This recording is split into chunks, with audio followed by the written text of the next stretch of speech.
बाद औज़ुबिल्लाहि मिनश्शैतानिर्रजीम बिस्मिल्लाहिर्रहमानिर्रहीम या अय्युहल्लज़ीना आमनू कूनू अंसारल्लाह कमा क़ाल ईसा इब्न मरियम लिल हवारियीन मन अंसारी इलल्लाह क़ालल हवारियून नहनु अंसारुल्लाह फ़आमनत ताइफ़तुम मिन बनी इसराईल व कफ़रत ताइफ़ा फ़अय्यदनल्लज़ीना आमनू अला अदुव्विहिम फ़अस्बहू ज़ाहिरीन रब्बि इश्रह ली सदरी व यस्सिर ली अमरी वहलुल उक़दतम मिन लिसानी यफ़क़हू क़ौली.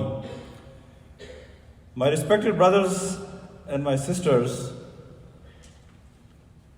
the current crisis of Palestine will be subject of my talk today,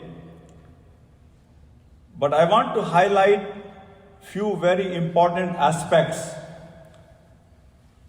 There are many lessons that we learned because of this conflict. And as a Muslim, it's a time for us to do some reflection. That as a human being, no matter what system we adopt to run our life, capitalism, socialism, Marxism, any ism, all these systems that we have tested again and again, there is no perfect system to run our life except the divine one. Every system is biased based on personal preference of creed, community, color, family relationship. But the one who is unbiased, the one for whom everybody is the same, doesn't matter what color, what area, what tribal system one belongs to, and that system is the system given by Allah subhanahu wa ta'ala. Because we have seen human-made, man-made systems, they are always biased. My prosperity is at the cost of suffering of somebody. Prosperity of Europe is based on suffering of the whole Africa. Prosperity of North America is based on suffering of South America. Islam is the only religion that which teaches that everybody should be treated equal. And I will give you one very quick example. Look at the contrast. When Muslims came to Jerusalem, how they treated everybody. Hazrat Umar, he goes to church, but he refuses to pray there.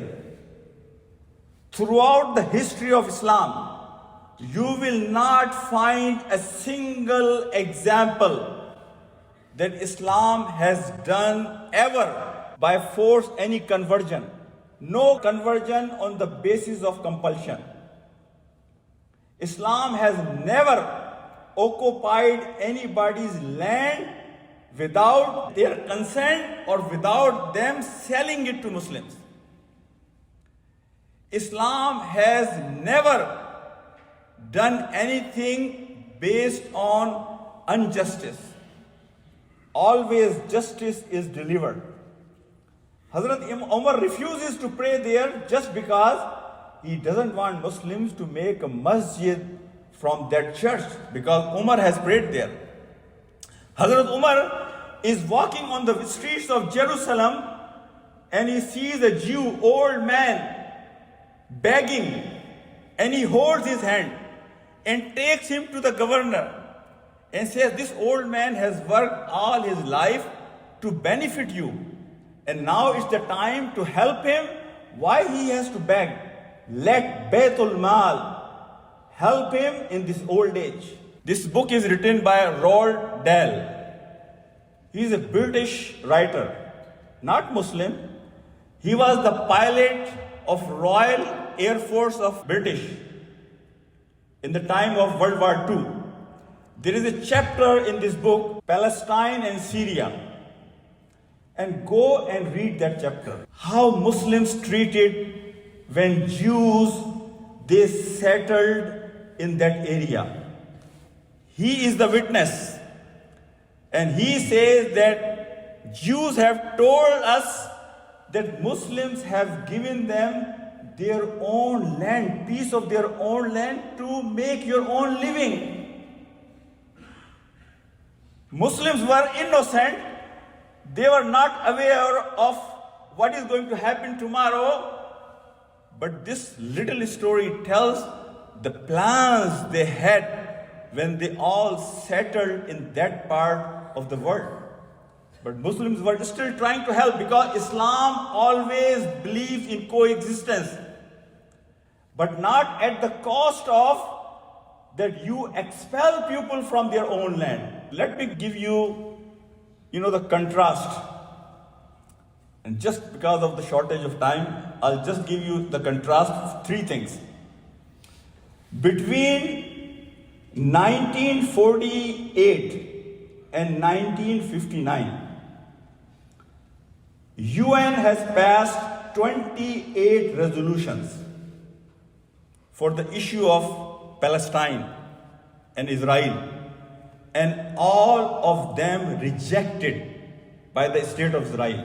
And by the way, talking about government, talking about, any government of the world is not anti-Semitic. We have to be very clear about it. And the second thing I want to share with you, in 1967, our president, and these are, declassified information which is available online now. Lyndon Johnson was the president of America. And he called General Wheeler, who was the army in charge, supervising operation of Israel to get more land from the Palestine. They had only 8,000 square mile area of Israel before 1967.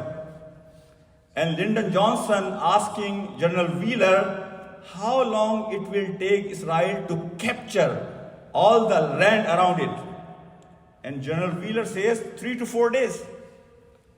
And look at, how naive we are, how innocent we are. I'm just giving you a few glimpses. Lyndon Johnson, to confirm that Israel will not take more than 3 to 4 days to capture all that land, which was 27,000 square mile more. Up until 1967, the total area was less than 8,000 square mile. And now they have to capture 27,000 square mile more. Lyndon Johnson calls CIA chief to confirm what General Wheeler is saying. 1967, Prime Minister of Israel, he says, if out of 122 members of UN, even 121 they vote against us, we will still not give land we have captured back to Syria, Egypt, and other countries. They don't care what UN says. They don't care what world says. That's the point I'm trying to make here, to make you understand this. And I will also tell you what the Prime Minister of British, he said in 1947. And these are declassified information available online. He says, when it comes to Zionism, that is more important for us than caring about the inhabitants of that land. We don't care about who lives there, about their rights, about the value of their life. nothing values in our eyes when it comes to Zionism. This is the contrast, how Islam, who always has believed in coexistence and extended courtesy to everybody to accommodate them. But on the other hand, this was just a few things that I wanted to share with you. My brothers and my sisters, one more thing I want to highlight here. Never in the history of Islam, never in the history of Islam, Islam has ever preached hate against any religion. Go through the history of Islam. Islam has never taught hate against any religion. On the contrary, Christianity has taught to their worshippers, to their followers, the hate that no religion has ever taught, ever preached in the history of humanity. The Crusaders, when they invaded Palestine under the flag of the church has put in the minds and the brains of Christians and Jews the hate against Islam that you will not find such example in the history of humanity. But Islam has never done that. Islam has always opened their door for all religions. My brothers and my sisters, one point I want to also say that Islam's message is universal and uniform. If Islam talks about the prosperity of Europe, Islam talks at the same time about the prosperity of Africa. If Islam talks about the prosperity of North America, Islam talks about at the same time, very same time, prosperity of South America. One more thing you might have realized in last 1 month, how propaganda, social media, print media, talk shows can shadow the truth. How falsehood can take over the truth. How people can hide the truth. How people can make false as truth. And as a Muslim, we all have to understand that very clearly. When Europe talks against Islam and they talk against Prophet Muhammad sallallahu alaihi wasallam, if they talk against any traditions and values and morals of Islam, you have to understand, my brothers and sisters, from where they are coming. Wallahi, this is all propaganda. They intimidate people. You have seen last 1 month how they have tried to, create this fear factor that people should not go on the streets. People should not use their social media. They should not talk about this issue. But we all see that common human being is losing trust on institutions, on the governments. But the healthy sign is, the sign of hope is that civil society is standing on the other side. All around the world, people beyond their religion have gone beyond their faith, beyond their color, beyond their boundaries. All faith, all color, all religion people have got together to protest what is happening in Palestine today. And we have seen more non-Muslims participating in those protests as compared to Muslims. We have seen that as well. That's a sign of hope, my brothers and my sisters. And we see, wallahi, one thing which we see which is very obvious. And if you go through the history of the world, that people who are doing this damage in Palestine and Gaza today, they are doing it based on two things, on two slogans. One is racism and the other one is might is right. And wallahi, this is sending a very wrong message all around the world, especially to our youth. That we teach harmony, we teach peace, we teach love to every person who is in our congregation. And what message they are getting from this war is racism. It's not me. Bernie Sanders is the senator of this country. He has called Netanyahu's government as a racist government on the floor of the Senate of this country. So all this is going on based on racism and might is right. No matter, forget about morals, forget about human rights. Wallahi, whatever is happening in Gaza and Palestine today, you and me, we cannot even imagine. We cannot see those images more than 5 seconds. You will not be able to stop your tears when you see the helplessness of the brothers and sisters, the suffering they are going through. No human being can imagine in this time and age to go through what they are going through. Wallahi, I cannot even talk, and you all are witness. The whole world is a witness. There was a news on CNN, the lady from Doctors Without Boundaries, that nurse, American lady, she came back from Gaza. She was saying that the refugee camp I was in, there were 50,000 people in that camp. And there were only 4 toilets for 50,000 people. And among those 50,000 people, there were kids fully burned because hospital has no place for them. There were people, their arm was amputated, their leg was amputated. They were supposed to be in the ICU in the hospital, but because there is no place, so they have to stay with open wounds in these refugee camps. Can you believe that who talks about human rights? Where are these human rights organizations? Where are these people? They say, we have high morals, we have high values. We have seen the real face of the world. Wallahi, we have seen the real face of the world.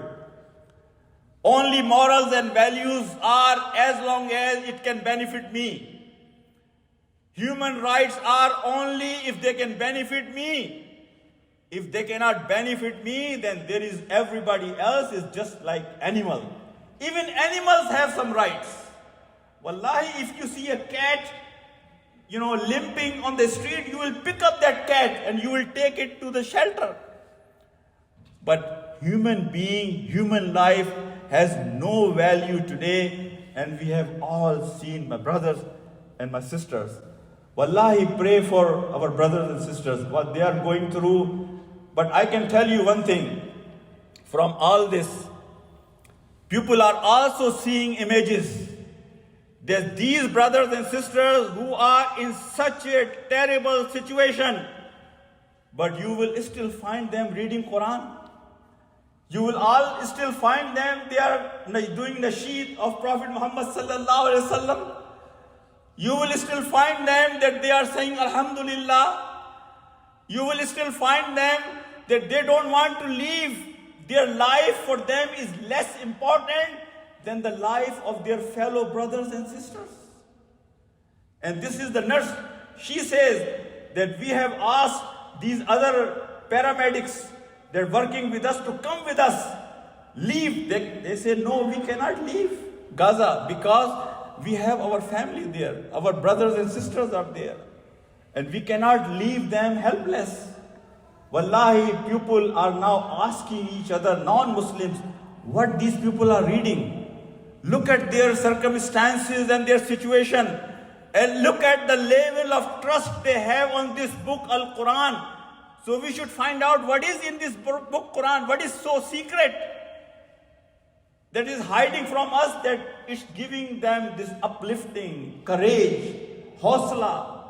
My brothers and my sisters, this is the time that it reminds me of the stories that, one thing, is sight, basar, and one thing is basira. One thing is sight and one thing is insight. Wallahi, remember one thing.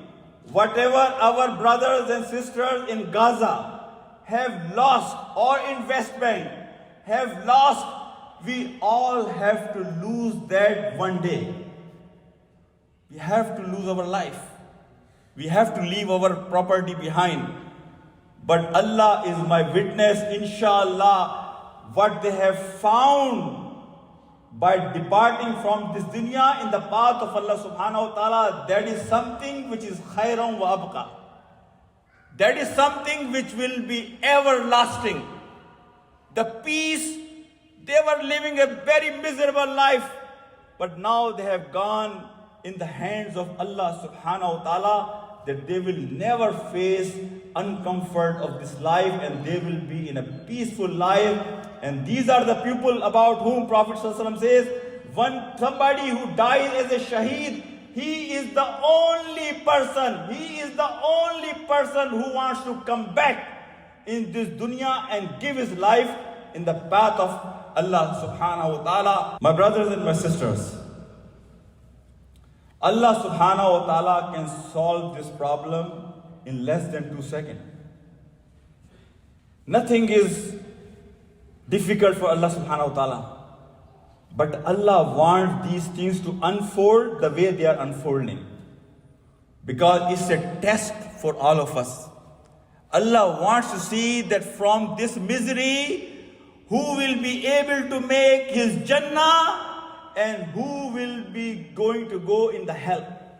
It reminds me of Hazrat Abdullah bin Zubair Raziyallahu ta'ala anhu, when Hujjaj bin Yusuf was hanging him in front of Kaaba, and Hazrat Asma Raziyallahu ta'ala anha, the mother of Abdullah bin Zubair, the wife of Zubair bin Awwam, the daughter of Hazrat Abu Bakr Raziyallahu ta'ala anhu, she comes and confronts Hujjaj bin Yusuf.